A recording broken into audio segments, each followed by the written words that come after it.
Le couvre-feu va prendre son envol dans quelques minutes. On voit déjà les patrouilleurs qui se déplacent. Mais ce soir, ce qu'on va tenter de faire, c'est de répéter le message qui a été donné à travers le décret à la population. Donc, on va faire un petit tour de terrain pour voir un peu également comment ça se vit pour les patrouilleurs, puis jusqu'à quel point il y a de la circulation au niveau des citoyens, voir à quel point ils ont répondu à l'appel du premier ministre et du gouvernement à l'effet de demeurer à la maison, dépasser 20 heures ce soir. Parfait.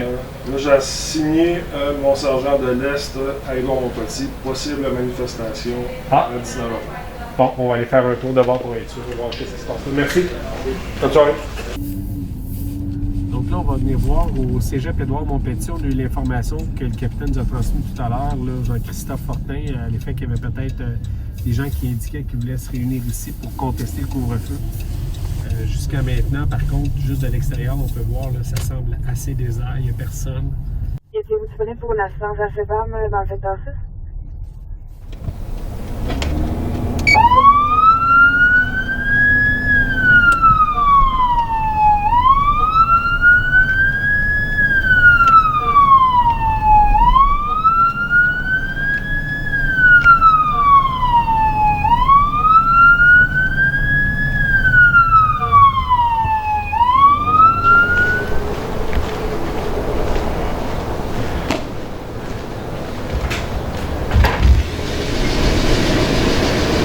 Hi, mister.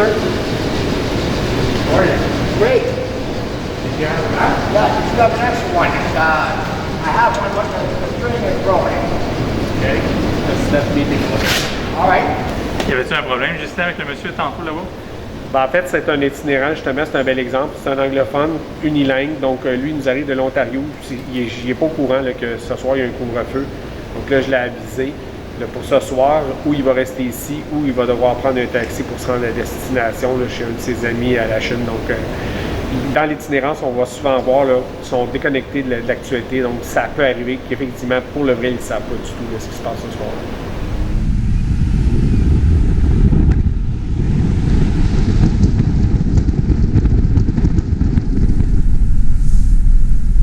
En ce moment, on est à Brossard. On est en train de suivre un duo, justement, là, qui fait partie de l'escouade spéciale ce soir de la COVID là, pour vérifier, pour respecter le couvre-feu tel que prévu au décret.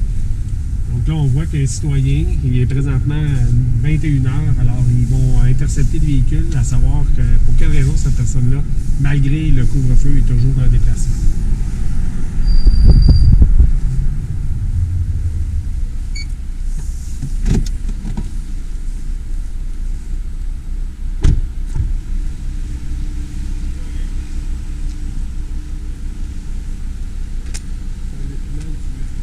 Si vous faites la livraison, il y a un document qui prouve qu'on... OK. Je vais lui demander si Oui, il n'y a pas de problème. Donc, juste pour savoir, qu'est-ce qu'il y avait comme document? Un document qui prouve qu'il présentement il travaille. Il fait quoi? Il fait la livraison. Alors, dans le cas de monsieur ici, ce qu'on voit, c'est qu'il est livreur pour une entreprise privée. Donc, lui, dans le cadre de son travail, il est autorisé effectivement à pouvoir faire des déplacements. Donc, le fait que monsieur livre les choses pour les gens, ça évite qu'il y ait plus de déplacements par citoyen. Donc, on va lui remettre son document. Et c'est un document qui a été pris sur le site du ministère, sur le site du gouvernement du Québec. Merci énormément. Merci. Au revoir.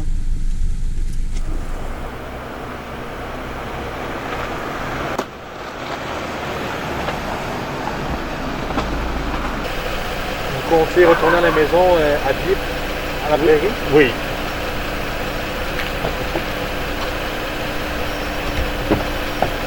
Donc là, vous, votre plan, c'est qu'est-ce que vous voulez faire? Ramasser mes journaux chinois puis aller à la maison. C'est le plan. Vous écoutez les nouvelles, vous le savez? Oui, je sais tout ça. C'est juste profiter du samedi. Laissez-moi mon samedi, puis je resterai à la maison, OK? Laissez-moi mon samedi, puis je resterai à la maison, chez nous, à ma municipalité. C'est quoi l'explication du citoyen? En fait, monsieur, il n'était pas trop au courant. C'est la première fois. Il n'a jamais eu affaire à la police. On l'a inquiété. Lui, il s'en allait chez lui. Il est à pied, il n'y a pas de véhicule, il n'a pas eu le temps de rentrer.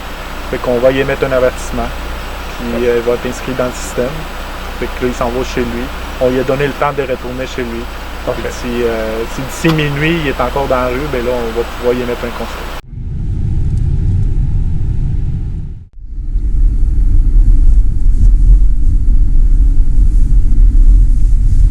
Assez tranquille. 21h24, on est dans le secteur de Saint-Lambert. Voyez-vous, il n'y a personne habituellement ici. Là, on aurait de la circulation.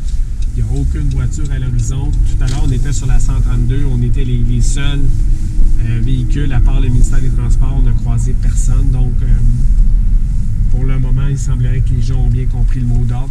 C'est espéré que ça va se poursuivre ainsi là, pour les prochains jours, les prochaines semaines. Que les gens vont respecter les consignes qui ont été mises par le gouvernement. Donc là, on va se rapprocher du centre-ville de Saint-Lambert. Par la suite, on va entrer dans Longueuil pour se diriger éventuellement vers Boucherville, voir quel est l'état des lieux là-bas. Ça nous arrive au 23, l'appartement 237.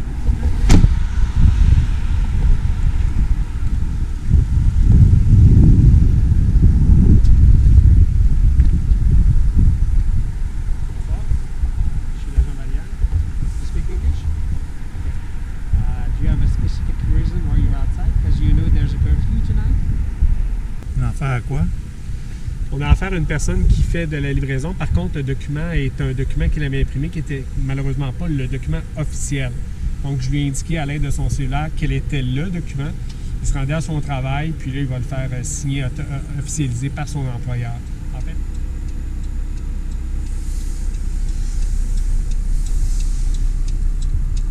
Donc là, ici, on a un piéton avec, oui, une boîte de restauration, mais je doute qu'il fasse de la livraison à pied, ou en tout cas, à moins qu'il soit très motivé.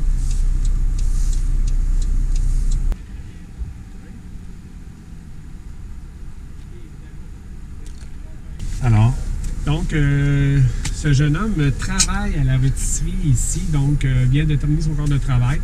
L'employeur avait fait ses devoirs, le formulaire était très clair, on avait écrit à la main son identité, son adresse, ses heures de travail, le nom d'employeur avec ses coordonnées téléphoniques également.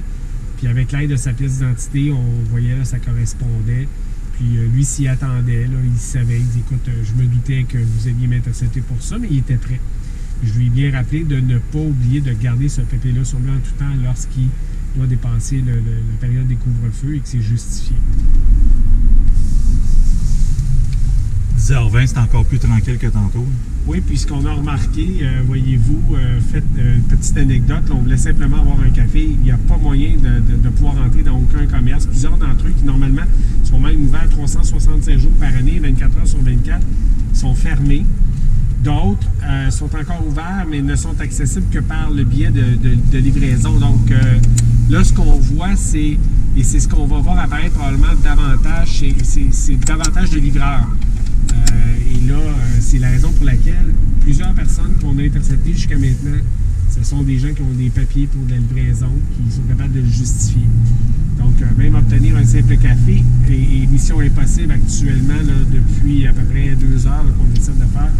Tout est fermé là-dessus. Donc, c'est peut-être ce qui va faire en sorte que les gens, finalement, vont cesser de tenter de briser le couvre-feu parce qu'ils vont s'apercevoir que, à moins de passer par les services de livraison, ils n'auront pas accès à rien. Donc, ça va limiter les déplacements. Puis, ça va peut-être nous aider justement à atteindre l'objectif là, de maintenir là, le Québec sous le radar là, des 3000 cas comme on l'a vécu ce matin.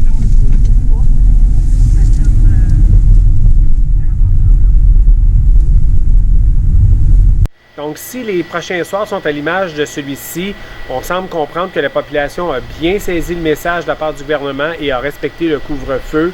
La plupart des gens interceptés avaient de bons motifs, avaient les documents qu'il fallait pour s'identifier. Et pour les quelques cas d'exception qui étaient en dehors des motifs qui pouvaient leur permettre d'être dans la rue, c'est souvent des gens qui étaient à proximité de la maison et qui avaient besoin de prendre de l'air.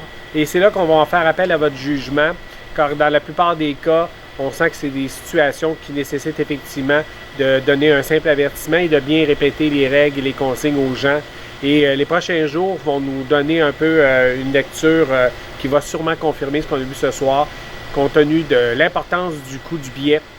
Je pense que les gens vont respecter les consignes et là-dessus, nous souhaitons de bonnes patrouilles en ces temps particuliers. Merci beaucoup.